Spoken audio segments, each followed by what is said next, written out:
Hey there, everybody. This is our first lesson in our Unit 1, the atom, and today we're talking about atomic structure. So in, more detail, we're going to be covering atomic structure, so the parts that make up an atom, the protons, neutrons, electrons. We'll start looking at how to read info on the periodic table. We'll talk about the atomic number, the atomic mass, and how that relates to mass number. There's a whole bunch of info coming at you. Okay, so what is an atom? If we're studying the atom, we have to know what it is. So if you were to look up a definition of the atom in the textbook, it would say an atom is the smallest particle of an element that retains its identity in a chemical reaction. So that's the textbook definition of it, and let's kind of go into what that means in more detail. So if we're looking at what's in an atom, and I think we've covered this very, very, very briefly in like some random side note in another video. But an atom is made up of 3 subatomic particles. The proton, which is here, the neutron, which is here, and the electron. And then together, the protons and the neutrons are collectively known as the nucleus. So just like a cell in your body has a nucleus, an atom also has a nucleus. So let's talk about protons in more detail. Protons are positively charged particles inside the nucleus. So proton begins with P, and positive begins with P. Let me get a different color. Proton is P, positive is P. Protons are positive, and they live in the nucleus. So these red circles with the positive sign in it, those are your protons.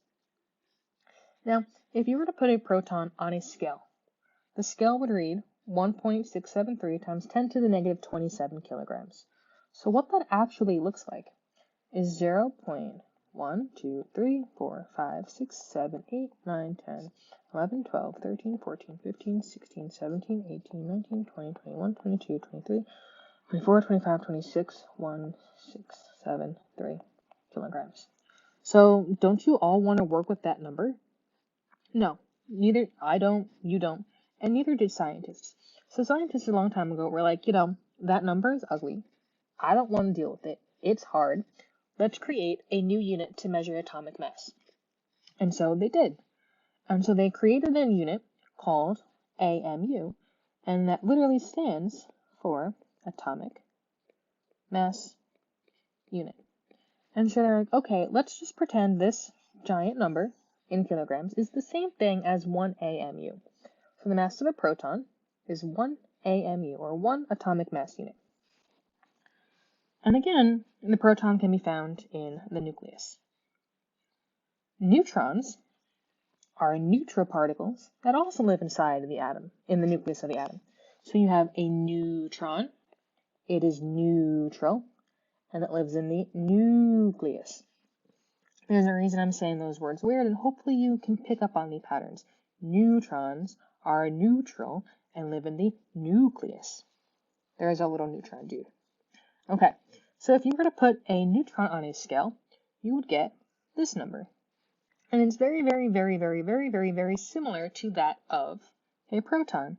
So the scientists were like, since we have our AMU, our atomic mass unit, let's just say that because the proton is so close to the mass of the neutron, let's just also call the neutron 1, because let's make our lives easier.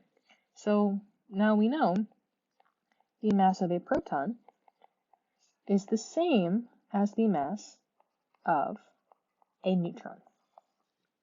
Okay, so mass of proton is 1 AMU, a mass of a neutron is 1 AMU. And again, the neutron that is neutral can be found in the nucleus.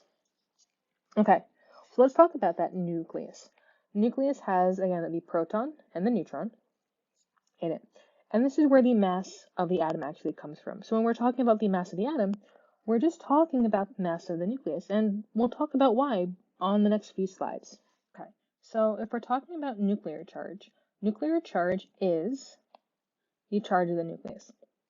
So we have our neutron and our proton in our nucleus. Remember, our neutron is neutral or has a charge of 0, and our proton is positive.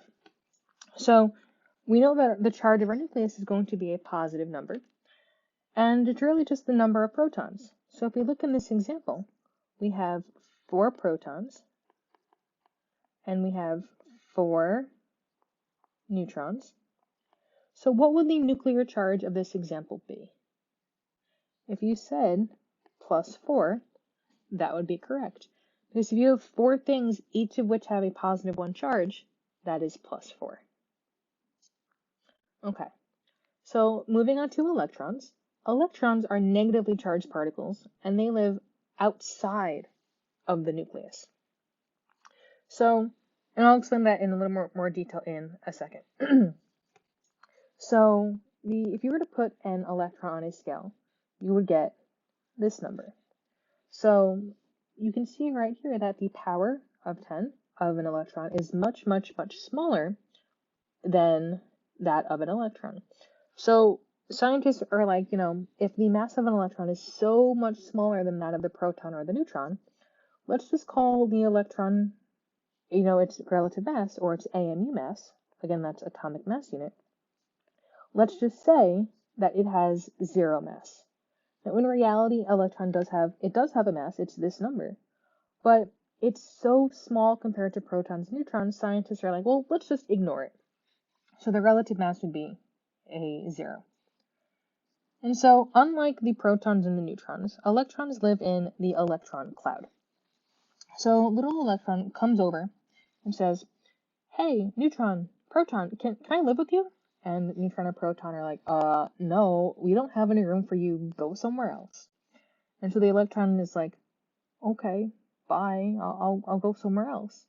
And if you think about, your phone, if you take way too many photos and your phone runs out of space, where do your photos go?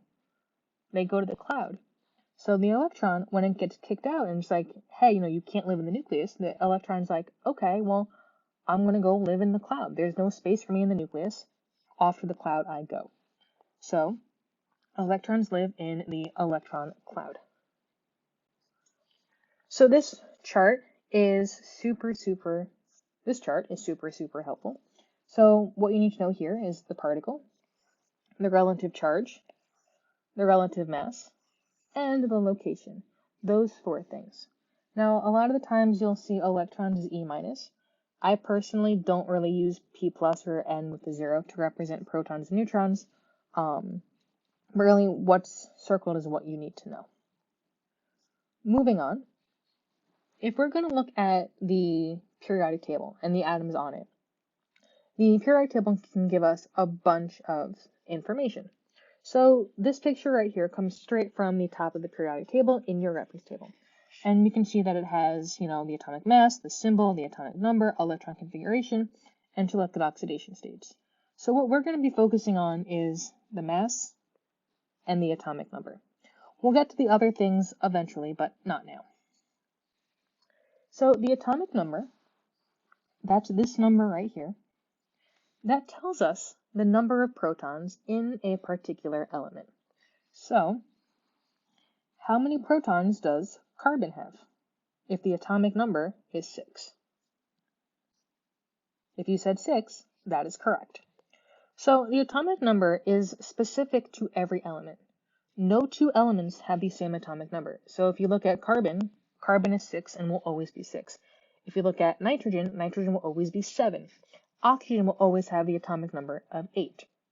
It's kind of like your ID number, your OSIS number, some kind of identification number. That number belongs to you and you only, okay? So again, carbon, the atomic number for carbon is 6. And if the atomic number is 6, that means carbon also has 6 protons. So protons equals the atomic number. And atoms are neutral. And neutral means, you have the same number of electrons and you have the same number of protons. So the positive stuff equals the negative stuff.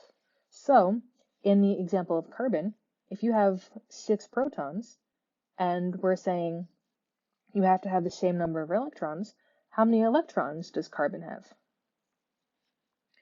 You should have said 6 protons and 6 electrons. Now, okay, It's important to point out, and we'll get into this later, but never mind. Okay. Atomic mass versus mass number. The atomic mass is a weighted average of all the different versions, or isotopes, of an element. So we're going to spend a couple days later on, pretty soon actually, going over calculating the atomic mass and talking about isotopes in more detail. The mass number, though, is the atomic mass rounded up to the nearest whole number. So here is the, atomic mass, 12.011. If we were to round this to the nearest whole number, what would the mass number be? So the mass number should be 12 for carbon. Now, the mass number is the number of protons plus the number of neutrons. Remember, we're saying when we talk about the mass of an atom, the electrons are so tiny we don't care about them. So the mass only talks about the number of protons and the number of neutrons. Okay. So this is super important. If we were to calculate the number of neutrons in carbon, so we know carbon has 6 protons, we know it has 6 electrons. Well, how many neutrons does it have? So if we wanted to do that, if we wanted to find neutrons, we do the mass number, which is 12, equals the number of protons, which is 6, plus our neutrons. So what plus 6 gives us 12? And the answer in this case is 6. So carbon has 6 neutrons. But the number of protons doesn't necessarily always need to equal the number of neutrons. The fact that you have protons and neutrons being equal to each other, that's just a happy coincidence. Whenever you have to find the number of neutrons, you need to use this little formula. Okay, so this is a review of how to calculate things. If we were to calculate the number of protons, look at the atomic number. So, how many protons does gold have? You should have said 79, because right here, that is your atomic number. Okay. If we wanted to look at the number of neutrons, how many neutrons does gold have? So, you should say, we got to find the mass number minus this. So if we round the mass number, we round the mass to the nearest whole number, we get 197, and then minus the atomic number, or the number of protons, which is 79. And if you plug that into a calculator, 179 minus 79 equals 118. So gold would have 118 neutrons. Okay. And again, to calculate the number of electrons in a neutral atom, so atom always infers that it is neutral, the electrons equals the protons. So how many electrons are in gold? If you said 79, that is also correct. So gold has 79 protons, 79 electrons, and 118 neutrons. Okay, so if you change the number of protons, again, you're changing the atomic number. You're changing the element. The number of protons is specific to each element. So beryllium has the atomic number 4. It will always be beryllium. If you add one more proton to it, well, now you have 5 protons. The atomic number is 5, and that's boron. So if you change the number of protons, you change the element. If you change the number of neutrons, you're only changing the mass. So it's the same element, but with a different mass. And that's what an isotope is. And again, we're going to spend more time going over that in more detail shortly. So if you think about, this is Joey from Friends. If Joey right now is wearing one shirt like a normal person would, if he gets on, a scale, he weighs a number. If Joey then puts on every piece of clothing that he owns, he's still Joey. But if he gets on a scale now, his weight, his mass will go up because he has more stuff. So in both cases, he's still Joey. But here, if he has more neutrons or more mass, he is still the same person, but with a different mass. So that's what happens when you change neutrons. Again, when we talk about isotopes, we'll go into this in more detail. And again, remember the mass number is the number of protons plus the number of neutrons. Okay, lastly, if you change the number of electrons, you're changing the charge and you form an ion. So an ion is really just a charged atom. So remember, if you're changing the protons, you're also changing you can change the charge, but you're changing the element, so then we kind of drop it there. If you're changing electrons, you have the same element, but with a charge. Now, if you lose an electron, you become positive. So you're losing that negative stuff, you're a positive, and a positive ion is called a cation. So a way my high school chem teacher told me this, and the way I like to tell you guys, cats have paws, it's positive. And again, we're going to spend time on this later on when we get to bonding. But a positive ion is positive, it's a cation. If you gain electrons, you're getting more negative stuff, so your charge is negative, and you form a negative ion called an anion. The word anion kind of looks like onions. Onions make you cry. Crying is bad. Crying is negative. So there's that, but I like cats have paws, it's positive. Anyway, again, we're going to talk about ions when we get into bonding in more detail, just kind of throwing out these terms at you. Okay, so that's it for today. Next time, we will cover the history of the atom. Bye.